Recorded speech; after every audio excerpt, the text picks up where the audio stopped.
Hi friends, আমি শান্তনু বলছি।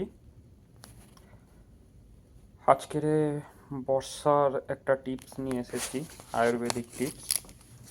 সেটা হলো, দেখবে বর্ষার সময় মানুষ বলো পশু পাখি বলো সবরই ডায়রিয়ার একটা সম্ভাবনা থেকে থাকে। তা আমাদের শরীরে দু রকম ব্যাকটেরিয়া হয়, একটা গুড ব্যাকটেরিয়া, একটা ব্যাড ব্যাকটেরিয়া। তা যখন আমাদের শরীরে ভালো ব্যাকটেরিয়াটা ক্রমাগত কমে যায়, তখন গিয়ে আমাদের শরীর অসুস্থ হয়ে পড়ে এবং আমাদের রোগ প্রতিরোধক ক্ষমতাটা কমে যায়, এবং যার ফলে কি হয়, আমরা একটুতেই অসুস্থ হয়ে পড়ি। তা কিছু কিছু হেলদি জিনিস আছে যেই সব জিনিসগুলোতে গুড ব্যাকটেরিয়া আর কি ভালো ব্যাকটেরিয়া তৈরি হয়। তা সব সময় আমাদের পক্ষে প্রোবায়োটিক এনে নিয়মিতভাবে খাওয়া বা পায়রাকে খাওয়ানো সম্ভব হয় না।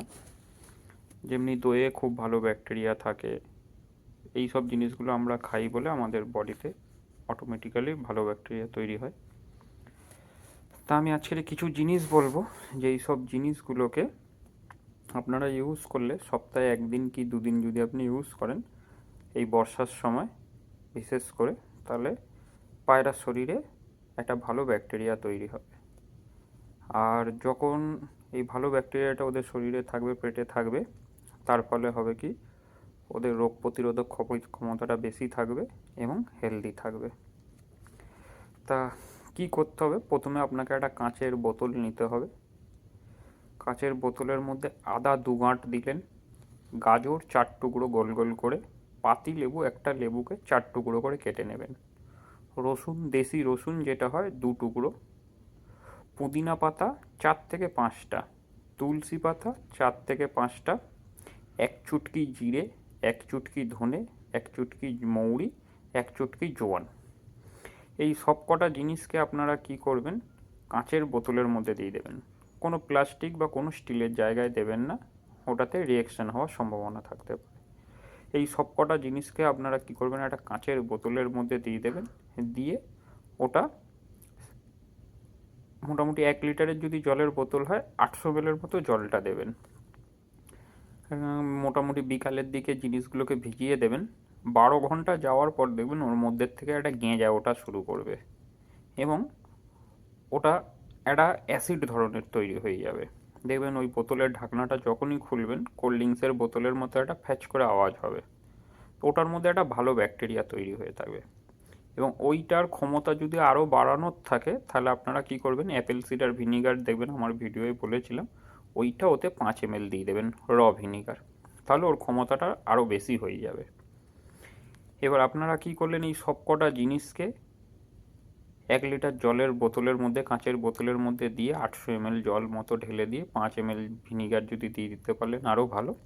12 থেকে 14 ঘন্টা ওটাকে ভিজিয়ে রেখে দেবেন, আর এমন জায়গায় রাখবেন যেখানে চট করে ওটা ধাক্কাধুক্কি না খায়, কারণ ওর ভেতরে একটা গ্যাস তৈরি হয়ে থাকবে, কোনো রকমের ধাক্কাধুক্কি খেলেই ওটা ফেটে যাওয়ার একটা সম্ভাবনা থাকবে। তা 12 থেকে 14 ঘন্টা হয়ে যাওয়ার পর ওটাকে আপনি খুলে নিয়ে ভালো করে ছেঁকে নিয়ে একটা পরিষ্কার জায়গায় করবেন। যদি সম্ভব হয় আপনিও 1 কাপ ওর থেকে খেতে পারেন, ওটা কোনো ক্ষতি করবে না, আপনার শরীরেও ভালো কাজ করবে। এবং 1 কাপ জল 2 লিটার জলের মধ্যে মিশিয়ে আপনি আপনার পায়রাকে দিয়ে দিন। ওটা আপনি সকালে, যেহেতু আপনার 800 ml মতো জল থাকবে, সকালে একবার দিয়ে দিলেন খাওয়ার জলের মধ্যে মিশিয়ে, ওরা ওদের মতো সবাই খেয়ে নিল, এবং বাকি জলটুকুনিকে রেখে দিলেন, বিকালে খাওয়া দাওয়ার পর আপনারা পায়রাকে দিয়ে দিলেন। ফলে হবে কি, ওদের শরীরে একটা ভালো ব্যাকটেরিয়া তৈরি হয়ে থাকবে, এবং চট করে এই বর্ষার দিনে ওদের কোনো ক্ষতি হবে না। এবং একটা জিনিস জানবেন, যে যখন শরীরে একটা ভালো ব্যাকটেরিয়া থাকবে, ওদের রোগ প্রতিরোধক ক্ষমতাটা যখন বেশি থাকবে, তখন ওরা হেলদি থাকবে, এবং যতটা ওরা বেশি হেলদি থাকবে ততটা আমাদের ডিওয়ার্মিং কমপ্লিট করিয়ে, মোল্ডিং কমপ্লিট করিয়ে শীতের সময় আমাদের ওড়াতেও সুবিধা হবে। আর আমি যে কটা জিনিস বলেছি এর মধ্যে কোনোটাই খারাপ জিনিস না, কোনোটাই অযুক্তিকর জিনিস না, মানে প্রত্যেকটা জিনিসই উপকার আছে। আপনারা আলাদা আলাদা যদি হিসাব করে দেখেন, প্রত্যেকটাই মানুষের দেহে খুব ভালো কাজ করে। আর এটা যখন 12 ঘন্টা 14 ঘন্টা ভিজে থাকে, তখন এর মধ্যে একটা অ্যাসিড তৈরি হয়, একটা ভালো ব্যাকটেরিয়া তৈরি হয়, যেটা গিয়ে আরও ভালো ওদের শরীরে কাজ করে। এবং ওটা প্রোবায়োটিকের কাজ করে।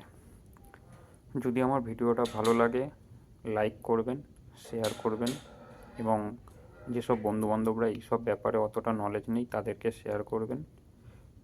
সবসময় ওষুধের থেকে কিছু কিছু সময় এইসব জিনিসগুলো ইউজ করা দরকার, যার ফলে কী হয় ওদের আরও বেশি হেলদি রাখা যায়। এই বলে আমি আমার ভিডিওটা শেষ করলাম।